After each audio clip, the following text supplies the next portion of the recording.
Hello students, एमपीव्हीटीच्या online सिरीजमध्ये तुम्हा सर्वांचं स्वागत आहे. माझं नाव सोनाली लोंढे आणि आपण चॅप्टर बघत आहोत सॉलिड स्टेट. की प्रिव्हियस लेक्चर मध्ये आपण काय पाहिलं होतं तर नॉन स्टॅच्योमेट्रिक डिफेक्ट, की ज्याच्यामध्ये त्याचे दोन टाइप्स बघितले होते. तर आज आपल्याला काय बघायचं आहे तर इम्प्युरिटी डिफेक्ट, जो तिसरा टाइप आहे तो बघायचा आहे.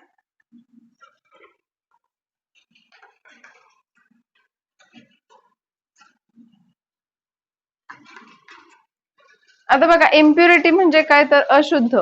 एखादा जर क्रिस्टल सॉलिड जर त्याच्यामध्ये जर इम्प्युरिटी जर असेल तर त्याला आपण काय म्हणतो, इम्प्युरिटी डिफेक्ट. तर हा इम्प्युरिटी डिफेक्ट म्हणजे काय असतो तर this impurity defect arises when the regular crystal structure contain the foreign materials किंवा फॉरेन ॲटम्स. आता फॉरेन ॲटम्स म्हणजेच कोण, एखादी इम्प्युरिटी. आता रेग्युलर जो काय हा क्रिस्टल लॅटाइस असेल, फॉर एक्झाम्पल हा समजा एक क्रिस्टल लॅटाइस असेल रेग्युलर. कन्सिडर असं करा की हा काय आहे, एक NaCl चा क्रिस्टल लॅटाइस आहे. आणि ज्यावेळेस ह्याच्यामध्ये काय होतं, हा Na plus Cl minus, Na plus Cl minus, हा Cl minus, Na plus Cl minus, Na plus Cl sorry Na plus Cl minus, Na plus Cl minus. हा क्रिस्टल लॅटाइस कशाचा आहे तर NaCl चा आहे. आता ज्यावेळेस याच्यामध्ये एखादा इम्प्युरिटी डिफेक्ट होतो त्यावेळेस होतं काय तर हा जो काय Na प्लस आहे म्हणजे एक जो काही कॅटायन आहे तो कॅटायन काय होतो, रिमूव्ह होतो म्हणजे काय तर याच्यामधून तो काय होतो, मिसिंग होतो. आणि ज्यावेळेस हा मिसिंग होतो त्यावेळेस त्याच्यामध्ये काय होतं की एक व्हॅकन्सी क्रिएट होते. आणि ज्यावेळेस व्हॅकन्सी क्रिएट होते त्याच वेळेला काय होतं, एक इम्प्युरिटी म्हणजे दुसरा जो काय एक होस्ट, जो दुसरा एखादा ऍटम आहे, फॉर एक्झाम्पल हा NaCl आहे इन विच SrCl2, हा काय आहे त्याच्यामध्ये एक इम्प्युरिटी डिफेक्ट आहे. तर याच्यामधला जो काय हा SrCl2 आहे, या SrCl2 चं डिस्ट्रीब्युशन कसं होतं तर Sr+2 प्लस Cl2 मायनस. म्हणजे हा जो काय Sr प्लस प्लस त्याची जो काय होतो की स्ट्रॉन्टियम जो काय आहे तो स्ट्रॉन्टियम मधून +2 आयन्स काय होतात, बाहेर पडतात. तो जो काय स्ट्रॉन्टियम हा जो काय आहे कॅटायन, हा कॅटायन काय करतोय, हा Na प्लस जो काय रिमूव्ह झालेला आहे किंवा मिसिंग झालेला आहे तर ते तिथं काय होतं, तो जाऊन रिप्लेस होतो. म्हणजे याच्यामध्ये कोण, त्याची जी काही व्हॅकन्सी प्लेस आहे तो कोण ऑक्युपाय करतो तर हा Sr+2 ऑक्युपाय करतो. म्हणजे अशा प्रकारे ह्याच्यामध्ये काय होतं तर हा जो काय फॉरेन मटेरियल आहे किंवा फॉरेन ऍटम आहे हा काय करतो, एक व्हॅकन्सी जी काही क्रिएट झालेली आहे तो काय करतो, रिप्लेस करायचं काम कोण करतो, हा फॉरेन मटेरियल करते किंवा फॉरेन ऍटम म्हटलं तरी पण चालतंय. तर इम्प्युरिटी डिफेक्ट म्हणजे काय तर impurity defect arises when the foreign atoms are added into the regular site in place of a host atom. तर हा जो काय याच्यामध्ये Na प्लस जो काय होता तो कसला होता, होस्ट ॲटम. होस्ट म्हणजे काय, जी रेग्युलर साइट आहे की ज्याच्यामध्ये तो प्रेझेंट होता. पण त्याचा रिप्लेस काय झालेला आहे, तो Na प्लस काय होतो इथून रिमूव्ह होतो आणि त्याचा रिप्लेस काय होतो, हा स्ट्रॉन्टियम क्लोराईड मधला Sr+++2 म्हणजे जो काही कॅटायन आहे तो काय होतो, याला रिप्लेस होतो आणि एक इम्प्युरिटी डिफेक्ट काय होतो त्याच्यामध्ये क्रिएट होतो. तर याच्यामध्ये लिहिताना काय लिहायचं, impurity defect is arises when the foreign atoms are replaced in place of a host atom. तर हे जे काय रेग्युलर होस्ट ॲटम म्हणजे काय तर रेग्युलर जे काय Na प्लस आणि Cl मायनस ॲटम आहे किंवा ज्याच्यामधला जो काय Na प्लस आहे तो काय करतो, मिसिंग होतो, त्याच्यामध्ये व्हॅकन्सी क्रिएट होते. आणि व्हॅकन्सी क्रिएट झाल्यानंतर त्याच्यामध्ये काय होतो, हा फॉरेन ॲटम म्हणजेच कोण Sr+2 तो काय होतो तिथे रिप्लेस होतो आणि ह्याच्यामध्ये काय होतो, इम्प्युरिटी डिफेक्ट क्रिएट होतो. ठीक आहे. तर हा जो काही इम्प्युरिटी डिफेक्ट आहे it is again divided into the 2 types. ह्याचे परत काय होतात तर 2 टाइप्स पडतात.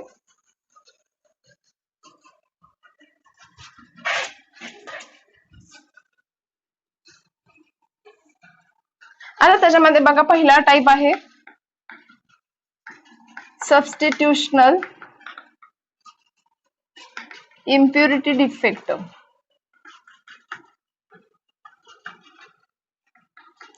आता फॉर एक्झाम्पल कन्सिडर करा ब्रास. ब्रास है अलॉय है, brass is alloy of Cu and Zn. Cu म्हणजे कोण, कॉपर, आणि Zn म्हणजे कोण, झिंक. आता कन्सिडर करा याच्यामध्ये काय आहे तर हा जो काय ब्रास आहे की ज्याच्यामध्ये कुणाचं कॉम्बिनेशन आहे, Cu आणि Zn चं. समजा कन्सिडर करा हा एक क्रिस्टल लॅटाइस आहे की ज्याच्यामध्ये Cu चे ऍटम्स आहेत आणि Zn चे पण ऍटम्स आहेत. तर याच्यामध्ये हा जो काय ब्रास आहे, ब्रास हा अलॉय आहे. कुणाचं कॉम्बिनेशन त्याच्यामध्ये Cu आणि झिंकच आहे, की ज्याच्यामध्ये समजा कन्सिडर करा हे सगळे Cu ऍटम्स जर असतील तर याच्यामध्ये होतं काय, तर हा जो काय झिंक ऍटम आहे, हा झिंक काय आहे तर एक इम्प्युरिटी आहे, जो काय करतो तर हे जे काय होस्ट ऑफ ऍटम्स आहेत, होस्ट ऍटम्स म्हणजे कुठले तर Cu ऍटम्स, त्यांना तो काय करतो रिप्लेस करतो आणि त्याच्या जागेला काय करतो तो Cu च्या ऍटमची जागा घेतो आणि तिथं काय होतो Zn हा त्या Cu ऍटम्सची रिप्लेस होतो, म्हणून त्याला आपण काय म्हणतो इम्प्युरिटी डिफेक्ट. पण कुठला सबस्टिट्यूशनल इम्प्युरिटी डिफेक्ट. सबस्टिट्यूशनल त्याला आपण का म्हणतो तर पोझिशन आहे कोणाची Cu ची, पण घेतोय कोण Zn. हा Zn कोण आहे इम्प्युरिटी डिफेक्ट किंवा इम्प्युरिटी फॉरेन आयटम म्हटलं तरी पण चालेल त्याला. हा फॉरेन आयटम काय करतो रिप्लेस होतो किंवा सबस्टिट्यूट होतो. कुणाच्या जागी सबस्टिट्यूट होतो तर जो काय होस्ट आयटम आहे किंवा जो काय होस्ट मटेरियल आहे त्याच्या जागेला तो काय होतो सबस्टिट्यूट होतो, म्हणून ह्याला आपण काय म्हणतो सबस्टिट्यूशनल इम्प्युरिटी डिफेक्ट. तर याच्यामध्ये समजा हा सगळे Cu चे ऍटम्स असतील तर या Cu च्या ऍटम्स मध्ये काय होतं सगळेच तो काही जागा ऑक्युपाय करतो असं नाही, तर इम्प्युरिटी डिफेक्ट काय करतो तर ठराविक ठिकाणी तिथं काय होतं त्या क्रिस्टल लॅटाईस मध्ये ठराविक जे काही फॉरेन आयटम्स होस्ट आयटम्स आहेत त्या होस्ट आयटम्सची रिप्लेस काय होते फॉरेन आयटम्स मध्ये होते. म्हणजे फॉर एक्झाम्पल इथला एक आयटम असेल Cu चा, हा सुद्धा कशाने रिप्लेस होणार आहे Zn रिप्लेस होईल. समजा हा एक आयटम आहे तो सुद्धा कशाने रिप्लेस होईल Zn रिप्लेस होईल. बरं ह्याच्यामध्ये इम्प्युरिटी डिफेक्ट का येतो किंवा एखादा क्रिस्टल लॅटाईस असेल आणि त्याच्यामध्ये इम्प्युरिटी डिफेक्ट का क्रिएट होतो किंवा तो त्याच्यामध्ये आपण काय करतो तर एखादी इम्प्युरिटी ऍड करतो. इम्प्युरिटी कशासाठी ऍड करतो for conducting the electric current. तर इलेक्ट्रिक करंट त्याच्यामधून कंडक्ट व्हावं म्हणून ह्याच्यामध्ये काय केलं असतं एखादी इम्प्युरिटी ही ऍड केलेली असते. ज्यावेळेस एखादी इम्प्युरिटी ही ऍड केली जाते त्याला आपण काय म्हणतो इम्प्युरिटी डिफेक्ट. तर हा जो काय सबस्टिट्यूशनल इम्प्युरिटी डिफेक्ट मध्ये तुम्ही काय सांगणार तर in this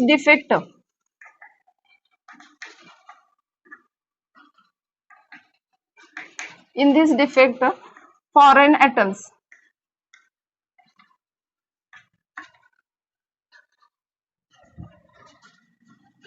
take place the position of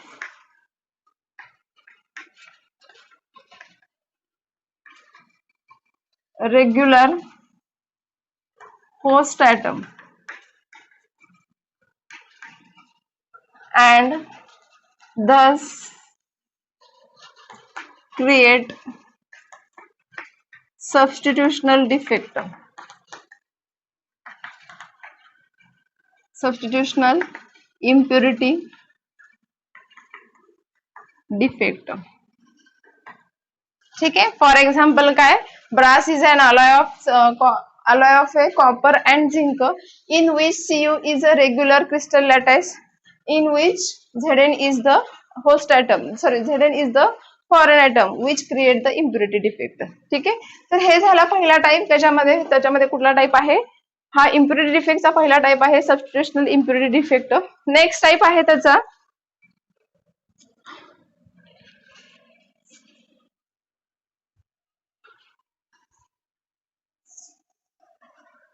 next आहे इंटरस्टिशियल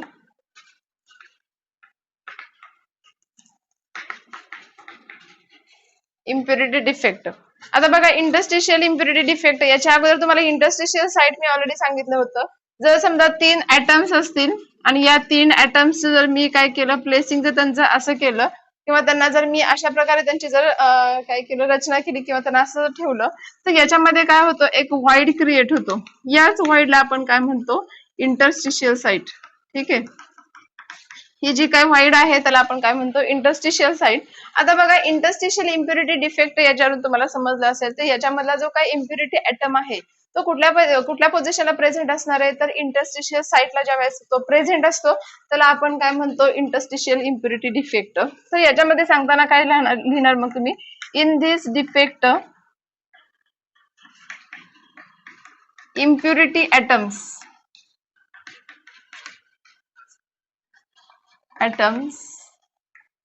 are present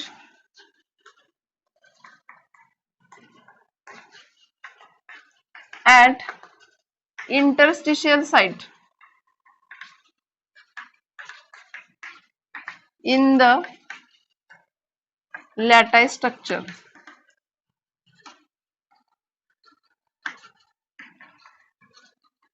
ठीक आहे. फॉर एक्झाम्पल कन्सिडर करा For example, steel is a combination of iron, that is Fe, and carbon. Okay, हा स्टील म्हणजे कोणाचं कॉम्बिनेशन आहे, Fe आणि carbon. हा जो काही Fe आहे तो काय होतो, रेग्युलर साईट मध्ये प्रेझेंट असतो, आणि हा जो काही कार्बन आहे तो त्याच्यामधला इम्प्युरिटी ऍटम आहे, जो की तो कुठल्या पोझिशनला प्रेझेंट असणार आहे, इंटरस्टिशियल साईडला प्रेझेंट असणार आहे. बघा मी ह्याच्यामध्ये दाखवते. हा जो काय आहे पूर्ण लॅटाईस साईट आहे कुणाचा, किंवा लॅटाईस स्ट्रक्चर म्हटलं तरी चालेल, स्टीलचं, की ज्याच्यामध्ये हे सगळे जे काय रेग्युलर साईट ऍटम्स आहेत कुठले आहेत, तर Fe चे. तर हे समजा कन्सिडर करा हा Fe ऍटम्स आहेत सगळे. स्टील म्हणजे कोणाचं कॉम्बिनेशन आहे, Fe आणि कार्बनचं, की ज्याच्यामध्ये Fe हा काय आहे तर लॅटाईस स्ट्रक्चर आहे, जो की रेग्युलर साईटवर काय असतो, प्रेझेंट असतो.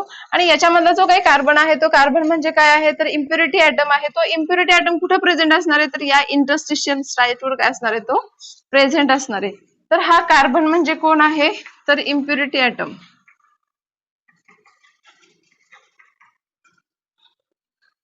कुणाचा आहे तर कार्बनचा आहे. ठीक आहे.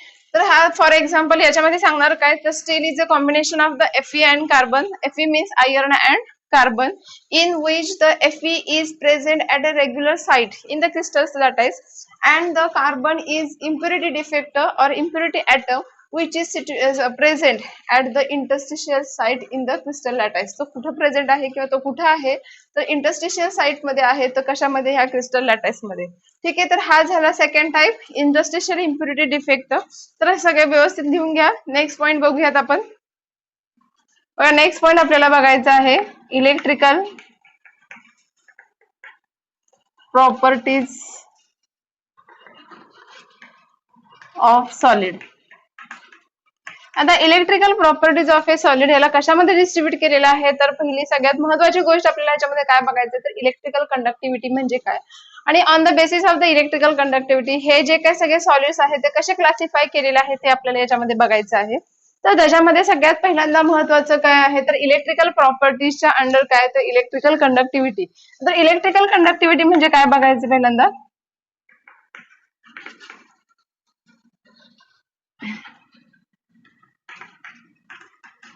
आता कंडक्टन्स म्हणजे काय आहे, वाहून नेणे, हे आहे तर आपल्याला सगळ्यांना माहिती आहे. आता बघा इलेक्ट्रिकल कंडक्टिव्हिटी म्हणजे काय तर असं मेजरमेंट की ज्याच्यामध्ये आपण रेट काय काय करतो, मेजरमेंट करतो किंवा रेट हा कॅल्क्युलेट करतो, पण कुणाचा तर इन विच अशा मटेरियलचा की ज्याच्यामधून इलेक्ट्रिक करंट हा सप्लाय होतो. आता फॉर एक्झाम्पल याची डेफिनेशन सांगायचं म्हटलं तर काय सांगणार तर it is a measure of a rate in which किंवा at which electric current is pass through material.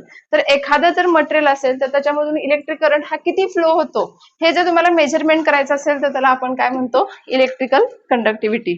तर डेफिनेशन याची काय सांगणार तर electrical conductivity is a measure of a rate at which electrical current is flow through a material. तर ज्यावेळेस एखाद्या material मधून इलेक्ट्रिक करंट हा किती फ्लो होत आहे याचं मेजरमेंट करणं म्हणजे कोण इलेक्ट्रिकल कंडक्टिव्हिटी. तर याची डेफिनेशन लिहिते मी, it is a measure of rate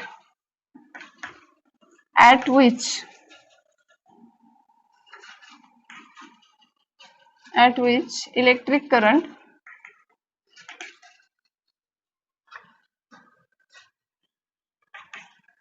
can pass through a material.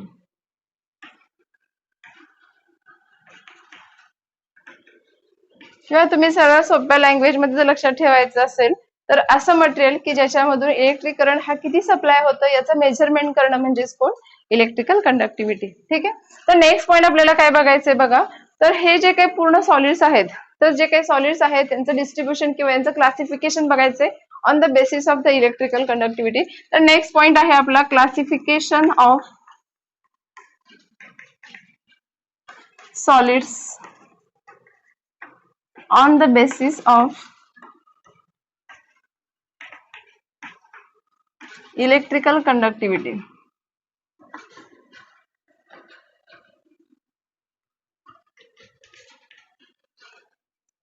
ठीक है. On the basis of electrical conductivities the solids are classified into the three types. पहिला त्याच्यामध्ये आहे कंडक्टर्स, दुसरा आहे इन्सुलेटर्स आणि तिसरा आहे सेमीकंडक्टर.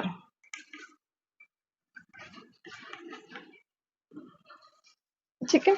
आता बघा पहिला टाइप काय आहे तर कंडक्टर्स. ऑलरेडी हे तुम्ही नावं पहिल्यांदा ऐकली असेल, पण in case of electrical conductivity त्यांची डेफिनेशन्स काय आहेत किंवा त्याच्यामध्ये काय एक्सप्लेन केलं हे आपल्याला बघायचे. तर पहिला टाइप आहे कंडक्टर्स. आता कंडक्टर्स म्हणजे काय तर those solids in which high electric current is flow. तर असे सॉलिड्स की ज्याच्यामधून काय आहे तर high range of electric current त्याच्यामधून काय होतं सप्लाय होतं, त्याला आपण काय म्हणतो कंडक्टर्स. तर कंडक्टर्सची डेफिनेशन काय सांगणार मग तर those solids in which high electric current can flow. और आता तुमच्या टेक्स्ट बुक मध्ये त्यांनी काय सांगितले बघा definition. The solids which have the conductivities in the range of 10⁻⁴ to 10⁻⁷ which is known as the conductors. म्हणजे असे सॉलिड्स की ज्याच्यामध्ये इलेक्ट्रिक करंट हा सप्लाय करण्याची कॅपॅसिटी किती आहे तर 10⁻⁴ to 10⁻⁷. आता ही कॅपॅसिटी किती आहे ही सगळ्यात जास्त कॅपॅसिटी आहे म्हणून ह्याला हे आणि हे कोण फ्लो करू शकतात फक्त कंडक्टर्सच फ्लो करू शकतात एवढी कॅपॅसिटीचा इलेक्ट्रिक करंट. तर असे त्यांनी टेक्स्ट बुक मध्ये सांगितलेलं डेफिनेशन काय आहे तर those solids which have the conductivity range in the between 10⁻⁴ to 10⁻⁷ which is known as the conductors. तर ती पण डेफिनेशन लिहूयात आपण. तर कंडक्टर्सची डेफिनेशन काय आहे तर solids which have conductivities in the range of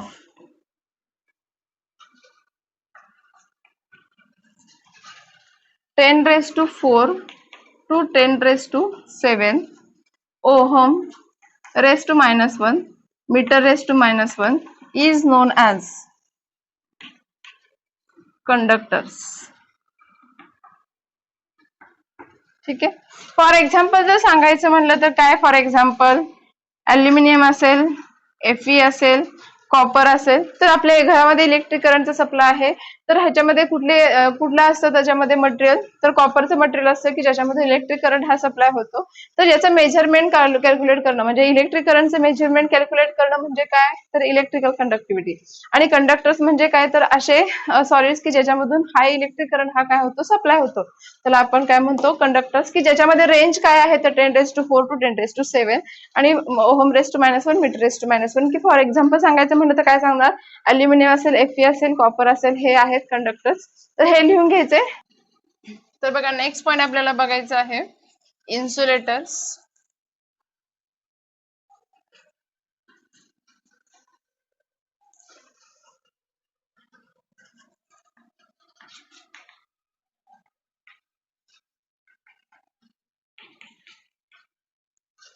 आता बघा कंडक्टर्स म्हणजे आपण काय बघितलं तर असे सॉलिड्स की ज्याच्यामध्ये इलेक्ट्रिक करंट हा सप्लाय होतो तर आपण काय म्हणतो कंडक्टर्स. तर इन्सुलेटर म्हणजे काय तर असे सॉलिड्स की ज्याच्यामधून इलेक्ट्रिक करंट पास होऊ शकत नाही. म्हणजे those solids which does not allow the electric current to pass through them. असे सॉलिड्स की ज्याच्यामधून इलेक्ट्रिक करंट हा सप्लाय होऊ शकत नाही तर आपण काय म्हणतो इन्सुलेटर्स. किंवा जर टेक्स्ट बुक मध्ये जर डेफिनेशन बघायचंच म्हणलं तर त्याची डेफिनेशन काय आहे बघा the solids which have the conductivities in the range of the 10⁻⁻20 to 10⁻⁻10 which is known as the insulators. बघा दोन्ही डेफिनेशन्स लिहिते मी. तर इन्सुलेटर मध्ये मी पहिले डेफिनेशन काय सांगितली तर those solids which does not allow electric current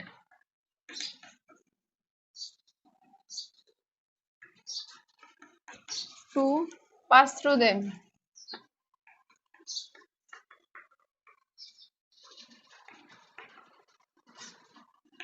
or solids which have conductivities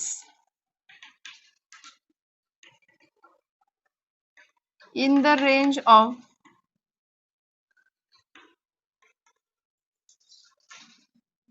10⁻⁻20 to 10⁻⁻10 ohm raised to -1 meter raised to -1 is known as insulators.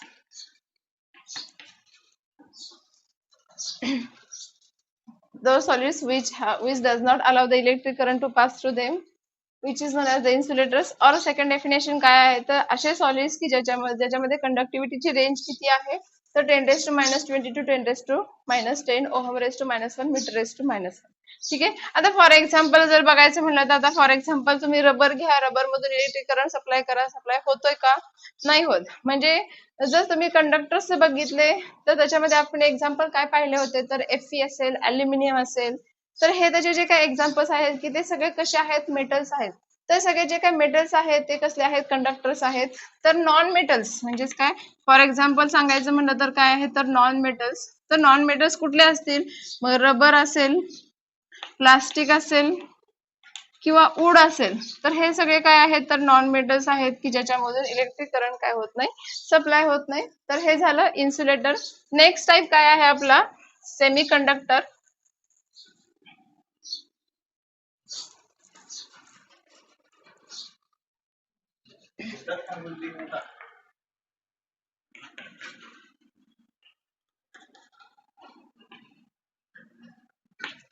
Next point काय बघा सेमी कंडक्टर्स. आता सेमी कंडक्टर्स म्हणजे काय की ज्यांची conductivity he in the range आहे. कुणाच्या range मध्ये आहे तर कंडक्टर आणि इन्सुलेटर या दोघांच्या मध्ये आहे त्याला आपण काय म्हणतो सेमी कंडक्टर्स. त्याची डेफिनेशन काय सांगता येईल बघा कंडक्टिव्हिटी ऑफ सेमीकंडक्टर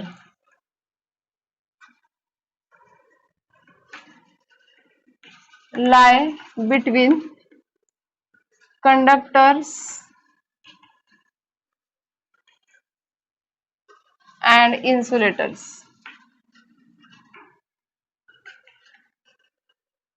ज्यांची कंडक्टिव्हिटी ही कंडक्टर्स आणि इन्सुलेटर या दोघांच्या मध्ये आहे त्याला आपण काय म्हणतो semi conductor.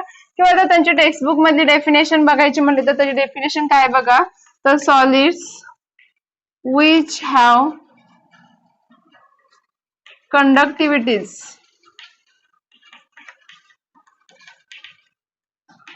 in the range of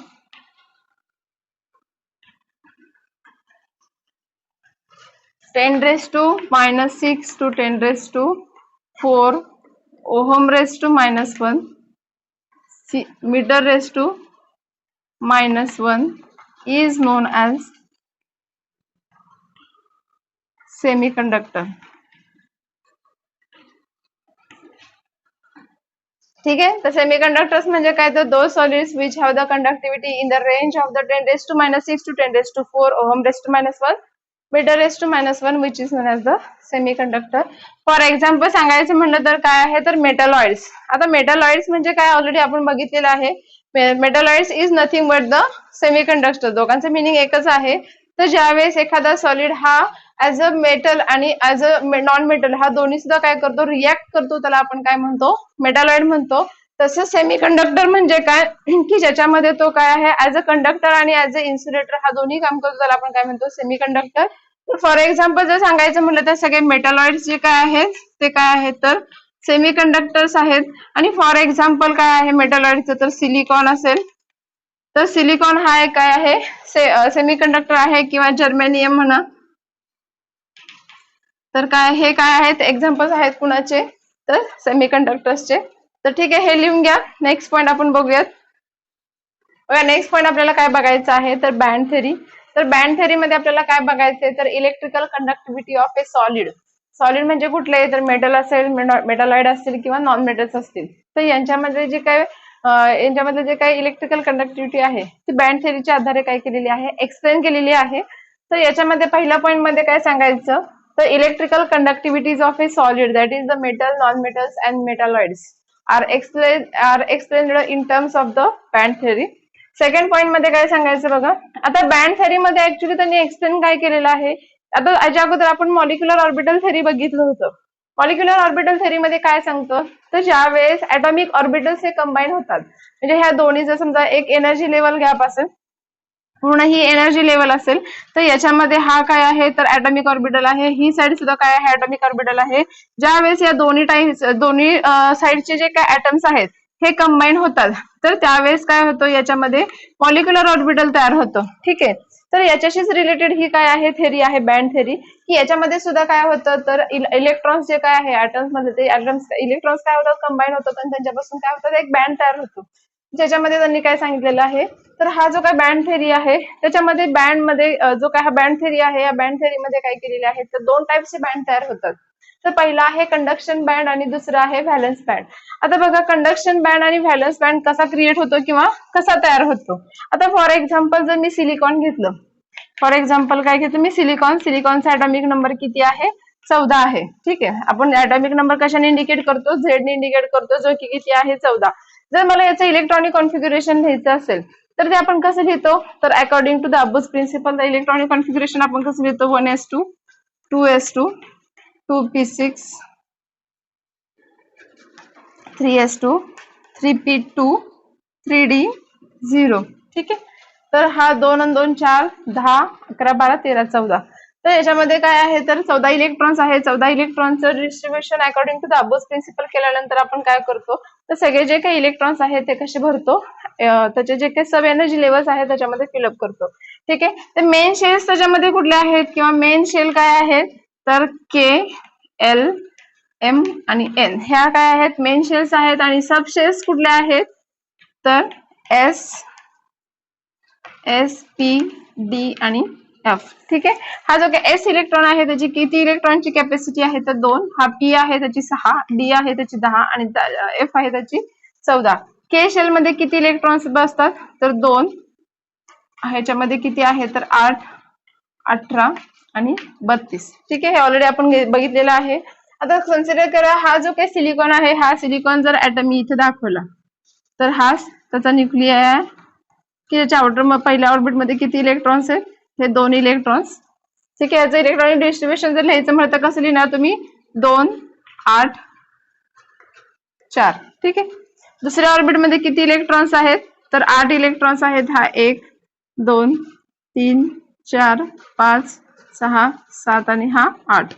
तिसऱ्या ऑर्बिट मध्ये किती इलेक्ट्रॉन्स आहेत 4 आहेत. हा 1 2 3 आणि ही 4. ठीक आहे.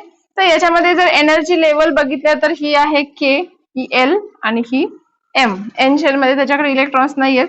तर याच्यामध्ये हा जो काही पूर्ण आउटर मोस्ट इनर मोस्ट जो काही एनर्जी लेवल आहे त्याला आपण काय म्हणतो लोअर एनर्जी लेवल.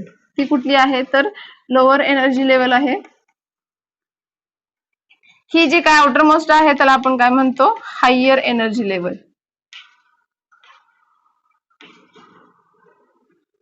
ज्यावेळेस लोअर एनर्जी लेवल मधून हायर एनर्जी लेवल मध्ये काय होतं इलेक्ट्रॉन्स ट्रान्सफर होतं तेव्हा तिथे काय होतं की एक बँड गॅप येतो. त्या गॅपला आपण काय म्हणतो तर बँड गॅप किंवा त्याला फॉरबिडन गॅप असं म्हणलं जातं. तर आता हे बँड गॅप त्याच्यामध्ये कंडक्शन बँड किंवा असेल किंवा व्हॅलन्स बँड हा कसा क्रिएट होतो हे बघायचं आपल्याला. बघा आता कंडक्शन बँड आणि व्हॅलन्स बँड म्हणजे काय बघा तर याच्यामध्ये तुम्हाला आउटर मोस्ट ऑर्बिट मध्ये हे त्याचं जे काय आहे याच्यामध्ये जो काय के शेल आहे के शेलचे सबशेल कुठला आहे तर एस आहे. एल चा कुठला आहे तर एस आणि पी आहे. एम चा कुठला आहे तर एस पी डी आहे आणि एन चा कुठला आहे तर एस पी डी आणि एफ. हे त्याचे काय आहे सबशेल्स आहेत. हे जर व्यवस्थित माहित असेल तर तो बँड गॅप कसा तयार होतो हे तुम्हाला व्यवस्थित समजेल. तर के शेल मध्ये सबशेल किती आहे तर एस हा त्याचा सबशेल आहे की ज्याच्यामध्ये इलेक्ट्रॉन्स किती कॅपॅसिटी भरते त्याची तर 2. हा याच्यामध्ये किती आहेत एल शेल मध्ये सबशेल्स एस आणि पी की ज्याच्यामध्ये कॅपॅसिटी किती आहे तर 6. ह्याची कॅपॅसिटी किती आहे 6. एस ची कॅपॅसिटी किती आहे 2. तर ह्या टोटल किती इलेक्ट्रॉन्स बसले जातात तर 2 + 6 म्हणजे 8 इलेक्ट्रॉन्स. हा S P D F S मध्ये किती भरतात 2, पी मध्ये किती भरतात 6 आणि डी मध्ये किती भरतात 10.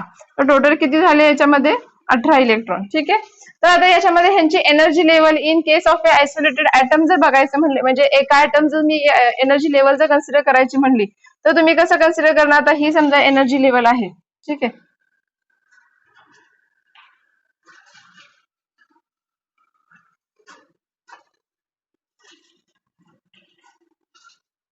ठीक आहे. एनर्जी लेवल आपण कसं ड्रॉ करतो ऑलरेडी मी तुम्हाला सांगितलेलं आहे. समजा हा काय आहे पहिला 1s आहे. ठीक आहे. नंतर कुठला शेल ओपन होतो हा 2s ओपन होतो. ठीक आहे. आता याच्यामध्ये हा काय आहे पहिला सबशेल 1s2 हा पूर्णपणे भरलेला आहे, इथे 2 इलेक्ट्रॉन, इथे 2 इलेक्ट्रॉन, हा भरलेला आहे, हा 1s झाला. नंतर 2s, हा जो काही 2s ओपन होतो त्याच्यामध्ये कोण आहे, एस आणि पी. इथे कोण आहे, एस आणि पी. किती इलेक्ट्रॉन भरले, इथं 2 इलेक्ट्रॉन, इथं पी मध्ये 6 इलेक्ट्रॉन. म्हणजे याच्यामध्ये हा जो काय एल शेल आहे, हा कुठला शेल आहे, के शेल आहे. पण हा जो काय एल शेल आहे त्याच्यामध्ये 2 सबशेल्स आहेत. त्याच्यामध्ये पहिला कुठला आहे, हा एस आणि दुसरा कुठला आहे, पी. जो की हा कसा आहे, फिल्ड आहे, म्हणजे पूर्णपणे भरलेला आहे. हा सुद्धा कसा आहे, फिल्ड आहे, म्हणजे हा सुद्धा जो काय एल शेल आहे तो सुद्धा कसा भरलेला आहे, तो पण कसा आहे, पूर्णपणे भरलेला आहे. जो एम शेल आहे, हा एम शेल मी कसा ड्रॉ करते बघा. हा त्याच्यामध्ये पहिला सबशेल त्याचा SPD, त्याचे किती सबशेल्स आहेत, 3. हा दुसरा सबशेल आहे असं कन्सिडर करा आणि हा तिसरा सबशेल आहे असं कन्सिडर करा. ठीक आहे. तर हा पहिला सबशेल एस, हा पी आणि डी. आता याच्यामध्ये जर तुम्ही व्यवस्थित बघितलं तर हा जो काय एस ऑर्बिटल आहे तो पूर्णपणे भरलेला आहे, म्हणजे त्याच्याकडे किती इलेक्ट्रॉन्स आहेत, 2. पण जो काही पी ऑर्बिटल आहे त्याची कॅपॅसिटी ऍक्च्युली किती आहे, 6 इलेक्ट्रॉनची. पण याच्यामध्ये भरले किती आहे, फक्त 2च इलेक्ट्रॉन आहे. त्याच्याकडे शिल्लक किती फक्त राहिले, 2च इलेक्ट्रॉन. म्हणजे हा जो काय हा के एल एम शेल आहे, हा एम शेल मध्ये किती इलेक्ट्रॉन्स भरलेत, फक्त आउट ऑफ 18 फक्त भरलेत. त्याच्यामध्ये किती, 4 इलेक्ट्रॉन्स भरलेले आहेत. दुसऱ्याची कॅपॅसिटी किती आहे, 8 आउट ऑफ 8 ह्याच्यामध्ये काय करलेले, पूर्ण भरलेले आहेत. दुसरे पहिल्याची कॅपॅसिटी किती आहे, 2च्या मध्ये 2च भरलेले आहेत. के एल एम एम ची कॅपॅसिटी ऍक्च्युली किती आहे, 18, पण किती भरले त्याच्यामध्ये, 4 इलेक्ट्रॉन्स. तर हा कसा आहे, तर पार्शियली फिल्ड आहे. हा जो काय गॅप आहे किंवा हा जो काय एनर्जी लेवल आहे ती कशी भरलेली आहे, तर पार्शियली फिल्ड. आणि त्याची कॅपॅसिटी किती आहे, 18, पण तो भरलाय किती, 4. तर याच्यामध्ये काय होतं, तर हा जो काय पार्शियली फिल्ड जो काय एनर्जी लेवल आहे, या एनर्जी लेवल थ्रू काय होतं, एक एनर्जी गॅप तयार होतो. आता energy gap in case of हे सेमीकंडक्टर असेल किंवा कंडक्टर असेल किंवा इन्सुलेटर्स असेल, यांच्यामध्ये कसा तयार होतो हे आपल्याला बघायचंय. तर याच्यामध्ये तुम्हाला समजलं तर ह्या जो काय ही जी काय बँड थेरी आहे, ही बँड थेरी मध्ये काय होतात, तर 2 बँड तयार होतात. त्याच्यामध्ये पहिला आहे कंडक्शन बँड आणि दुसरा आहे व्हॅलन्स बँड. आता बघा आधी त्याच्या आधी बघूयात की कंडक्शन बँड म्हणजे काय.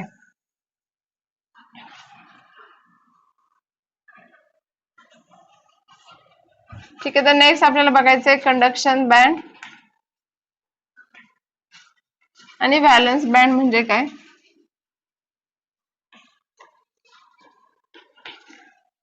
तर बँड थेरी मध्ये तुम्ही पहिल्या पॉईंट मध्ये काय लिहिणार, मग electrical conductivities of a solid that is the metal, non metals and metalloids are explained by the band theory. Second point मध्ये काय लिहिणार, तर बँड थेरी याच्यामध्ये बँड थेरी मध्ये जे काय सगळे बँड्स आहेत ते कुणामुळे तयार होतात, तर एनर्जी लेवल्स मुळे तयार होतात. तर in the band theory the bands are formed by using किंवा by closely spaced energy levels. जे काही क्लोजली स्पेस्ड जे काही एनर्जी लेवल्स असतात, म्हणजे जे काही सगळे जवळजवळ एनर्जी लेवल्स असतात त्यांच्यामुळे काय होतं, याच्यामध्ये बँड काय होतो, तयार होतो. आणि तिसऱ्या पॉईंट मध्ये काय सांगणार, मग there are the 2 types of the band in the band theory. First one is the conduction band आणि second one is the valence band. आता कंडक्शन बँड आणि व्हॅलन्स बँड म्हणजे काय बघूयात. आता फॉर एक्झाम्पल मी सिलिकॉनच घेते की ज्याच्यामध्ये त्याचा ॲटॉमिक नंबर किती होता, 14.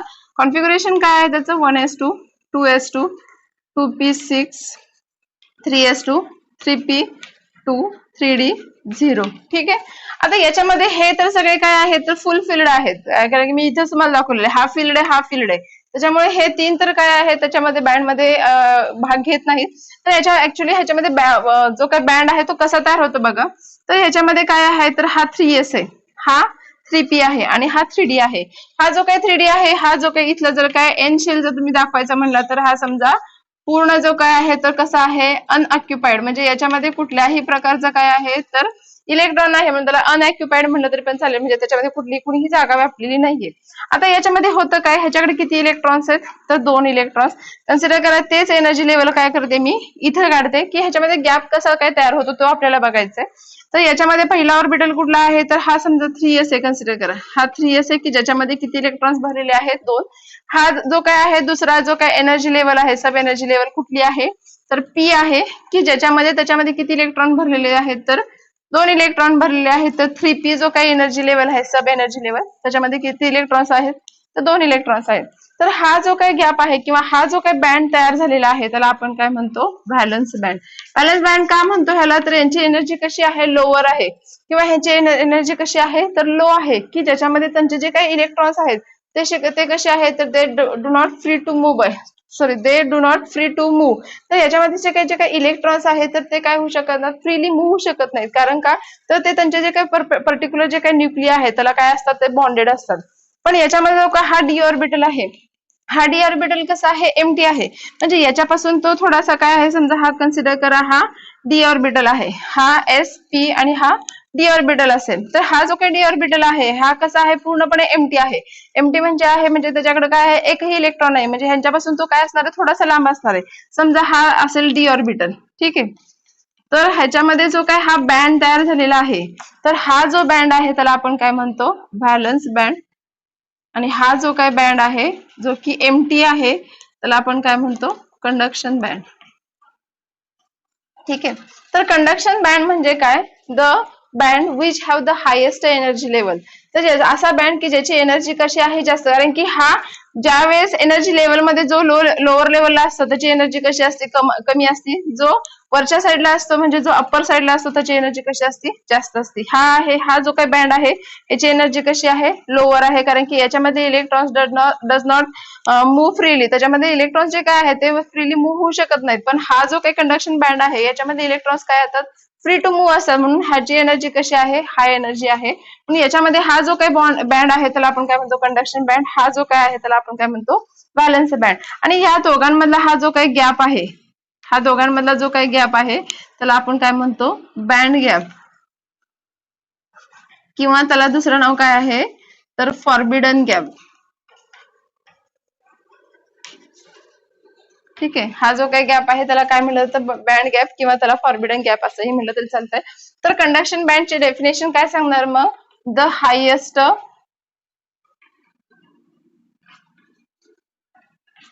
Energy level. हायेस्ट एनर्जी ज्याची जो हायेस्ट एनर्जी लेवल आहे तो जो काय बँड आहे त्याला आपण काय म्हणतो, कंडक्शन बँड. आणि व्हॅलन्स बँड म्हणजे काय तर लोवेस्ट एनर्जी लेवल किंवा लोवेस्ट एनर्जी म्हणलं तरी पण चालेल, किंवा लो एनर्जी म्हणलं तरी पण चालतंय. ज्याची एनर्जी ही लो आहे किंवा ज्याच्यामध्ये electrons does not freely move असतील तर आपण काय म्हणतो, व्हॅलन्स बँड. हा कसला आहे, कंडक्शन बँड. ठीक आहे. आणि दुसरी डेफिनेशन याच्यामध्ये काय सांगणार तर बँड गॅप किंवा फॉरबिडन गॅप म्हणलं तरी पण चालतंय.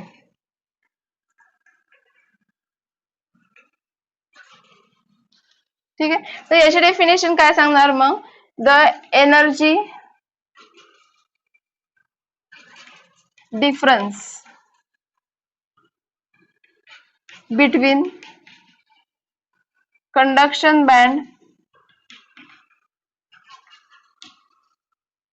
And valence band.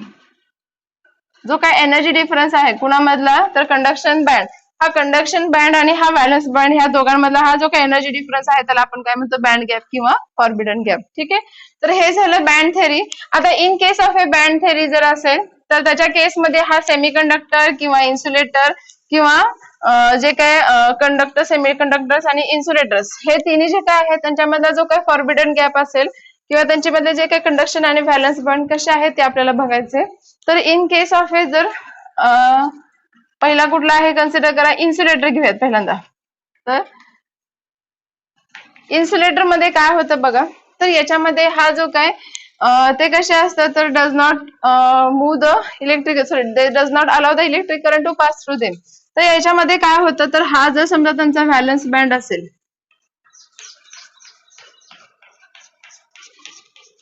In case of a insulator हा आहे valence band.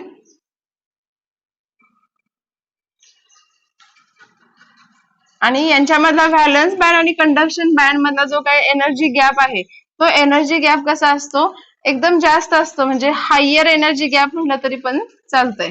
Higher energy oblique forbidden gap.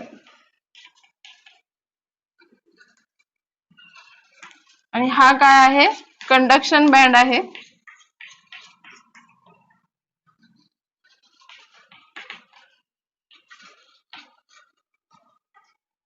तर याच्यामध्ये काय होतं तर ह्यांच्यामधला जो काय फॉरबिडन गॅप आहे किंवा बँड गॅप आहे तो कसा आहे, हायर आहे. कारण हायर काय आहे तर higher band gap or forbidden gap म्हटलं तरी पण चालतंय. तर due to the higher band gap or forbidden gap the electrons from the valence electrons does not move to the conduction band. तर व्हॅलन्स बँड मधून कंडक्शन बँड मध्ये काय आहे तर इलेक्ट्रॉन्स हे फ्रीली मूव्ह शकत नाही, कारण की त्यांच्यामधला जो काय एनर्जी गॅप आहे तो कसा आहे जास्त असल्यामुळे किंवा व्हेरी हाय असल्यामुळं हे कसे आहेत सेमीकंडक्टर्स आहेत. ठीक आहे. म्हणजे सॉरी हे कसे आहेत तर इन्सुलेटर्स आहेत की ज्याच्यामधून इलेक्ट्रिक करंट हा काय होऊ शकत नाही, सप्लाय होऊ शकत नाही. फॉर एक्झाम्पल सेकंड कुठला आहे तर सेमीकंडक्टर्स कन्सिडर करा. Semiconductors in case of A semiconductor तर त्यांच्यामधला कंडक्शन बँड आणि त्यांच्यामधला फॉरबिडन गॅप आणि त्यांच्यामधला व्हॅलन्स बँड कसा आहे बघा. आता समजा हा कन्सिडर करा, हा आहे valence band.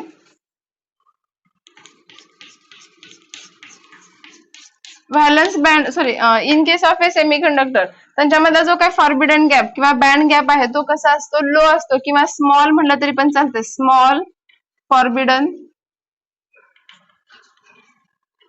Gap and due to the small forbidden gap the electrons from the valence gap valence band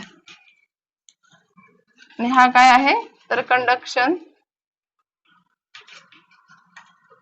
band.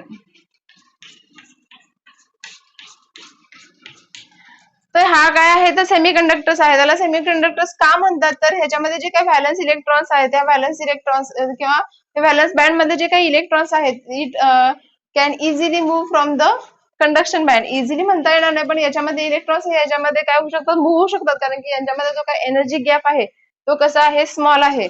And therefore it is known as the semiconductor. तर सेमीकंडक्टर मध्ये होतं काय तर व्हॅलन्स बँड मधले जे काही इलेक्ट्रॉन्स आहेत ते काय होऊ शकतात कंडक्शन बँड मध्ये मूव्ह होऊ शकतात, कारण का तर त्यांच्यामधला जो काही एनर्जी गॅप आहे तो कसा आहे स्मॉल आहे.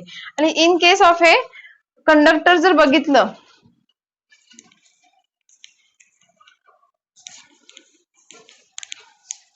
आणि कंडक्टर्सच्या केस मध्ये काय होतं बघा.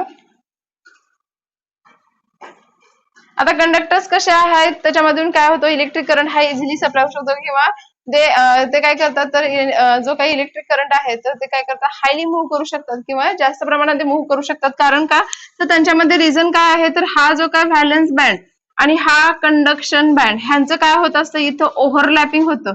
म्हणजे हे दोघांचं एकमेकांमध्ये काय होतं ओव्हरलॅपिंग होतं. म्हणजे ते दोन्ही जे काही एनर्जी लेवल्स आहेत किंवा जे काही दोन्ही एनर्जी गॅप्स आहेत ते अगदी एकमेकांच्या जवळ आहेत की ह्या कंडक्शन बँड मध्ये इलेक्ट्रॉन्स हे इझिली काय होतात व्हॅलन्स बँड मध्ये होऊ शकतात किंवा व्हॅलन्स बँड मध्ये इलेक्ट्रॉन्स हे इझिली ह्याच्यामध्ये काय होऊ शकतात मूव्ह शकतात. म्हणजे हा जो काय आहे कंडक्शन बँड मधले जे काही इलेक्ट्रॉन्स आहेत ते इझिली काय होऊ शकतात तर ह्या व्हॅलन्स बँड मध्ये किंवा व्हॅलन्स बँड मधले इलेक्ट्रॉन्स जे काय आहेत त्या इझिली काय होतात तर या कंडक्शन बँड मध्ये काय होतात मूव्ह होऊ शकतात. कारण का तर यांच्यामधला जो काय फॉरबिडन गॅप आहे